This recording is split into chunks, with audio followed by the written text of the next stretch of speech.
कर्नाटक में प्रचार समाप्त होने के बाद रैली करेंगे प्रधानमंत्री मोदी। कर्नाटक को दूसरे राज्य से साधने के लिए पीएम ने कर ली है तैयारी।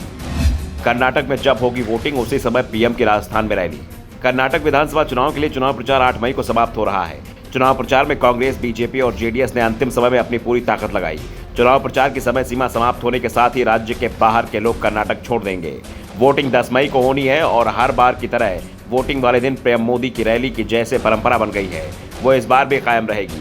पीएम मोदी 10 मई को राजस्थान पहुंचेंगे, जहां उनके दिन भर कार्यक्रम है, साथ ही एक रैली भी है।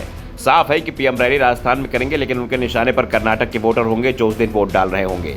पीएम कर्नाटक के लिए बोलेंगे तो कुछ नहीं, लेकिन ये भी साफ है कि 10 मई को दिन भर कर्नाटक में तमाम टीवी चैनल और सोशल मीडिया के जरिए पीएम मोदी लाइव लोगों से जुड़े रहेंगे। दरअसल पीएम मोदी का 10 मई का जो कार्यक्रम तय हुआ है उसमें पीएम नरेंद्र मोदी 10 मई को अपने राजस्थान दौरे की शुरुआत राजसमंद से करेंगे। यहाँ नाथ श्री के श्रीनाथ जी मंदिर में दर्शन करेंगे। इसके बाद वो सिरोही और वहां से माउंट आबू में प्रजापति ब्रह्म कुमारी ईश्वरीय भी जाएंगे। आबू रोड में मानपुर एयर स्ट्रिप के पास पीएम की जनसभा होगी। पीएम के इस दौरे के कई राजनीतिक और मायने निकाले जा रहे हैं। पीएम मोदी राजस्थान के सहारे कर्नाटक के वोटरों को तो साधने की कोशिश करेंगे ही, साथ ही राजस्थान में भी चुनावी तैयारियों को परखेंगे, क्योंकि अब नंबर राजस्थान का ही है। पीएम की जनसभा से भी कई बातें सामने आ सकती हैं, क्योंकि पीएम ने पिछली बार दौसा में भी अशोक गहलोत सरकार पर जमकर हमला बोला था। पिछली बार जब पीएम माउंट आबू आए थे तब देर हो गई थी। उन्होंने इसके लिए मंच पर बैठकर क्षमा भी मांगी थी। इसका वीडियो भी वायरल हुआ था। इस बार कोई कमी न रहे, इसलिए पूरी तैयारी है। पीएम इन क्षेत्रों में आदिवासी क्षेत्रों को भी साधने की तैयारी में है। इन क्षेत्रों कुछ हिस्से गुजरात से भी लगते हैं, इसलिए गुजरात और राजस्थान एक साथ साधने की तैयारी है।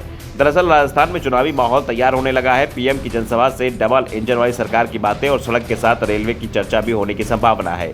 वंदे भारत को भी पीएम यहां पर लाने की बात कर सकते हैं। विकास और योजनाओं का पूरा जिक्र होगा। अशोक गहलोत सरकार की महंगाई राहत कैंप पर कुछ ना कुछ पीएम कह सकते हैं। पीएम के दौरे पर कांग्रेस की भी नजर है और ये साफ है कि पीएम की रैली के तुरंत बाद अशोक गहलोत का बयान जरूर आएगा, क्योंकि सत्ता उनकी ही दांव पर लगी है।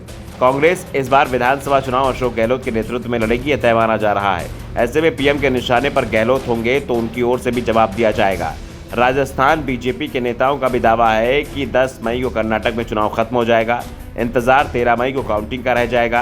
कर्नाटक का चुनाव समाप्त होते ही राजस्थान के चुनाव में तेजी आ जाएगी, क्योंकि 5 महीने बाद राजस्थान में चुनाव का ऐलान हो जाएगा। राजस्थान के साथ ही मध्य प्रदेश, छत्तीसगढ़, तेलंगाना और मिजोरम में भी विधानसभा चुनाव होंगे।